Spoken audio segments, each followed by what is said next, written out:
Canada সম্প্রতি express entry immigration প্রক্রিয়ায় বড় ধরনের পরিবর্তন এনেছে, যাতে দক্ষ শ্রমিক এবং নির্দিষ্ট সামরিক সদস্যদের জন্য অভিবাসনের সুযোগ বাড়ানো হয়। নতুন ক্যাটাগরির মধ্যে গবেষণা, স্বাস্থ্যসেবা এবং বিমান চালনা খাতের কর্মীরা অন্তর্ভুক্ত। পাশাপাশি ডাক্তার, নার্স ও পাইলটদের মতো সামরিক সদস্যদেরও সুযোগ দেওয়া হয়েছে।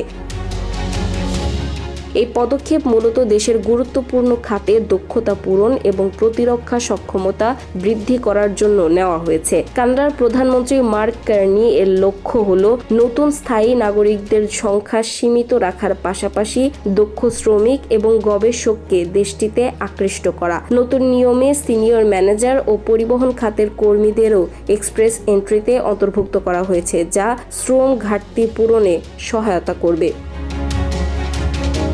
বিশেষজ্ঞরা বলছেন, এই পরিবর্তন শুধুমাত্র জনসংখ্যা নিয়ন্ত্রণে নয়, বরং দেশের অর্থনীতি, স্বাস্থ্যসেবা, গবেষণা ও নিরাপত্তা খাতকে শক্তিশালী করার জন্য গুরুত্বপূর্ণ।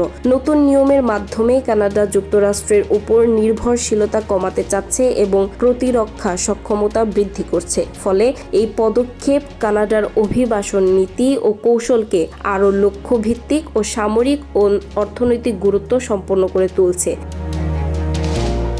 দেশটি এখন দক্ষ শ্রমিক, গবেষক এবং সামরিক সদস্যদের আকর্ষণ করার মাধ্যমে ভবিষ্যতের জন্য তার অর্থনীতি ও নিরাপত্তা শক্তিশালী করার চেষ্টা করছে।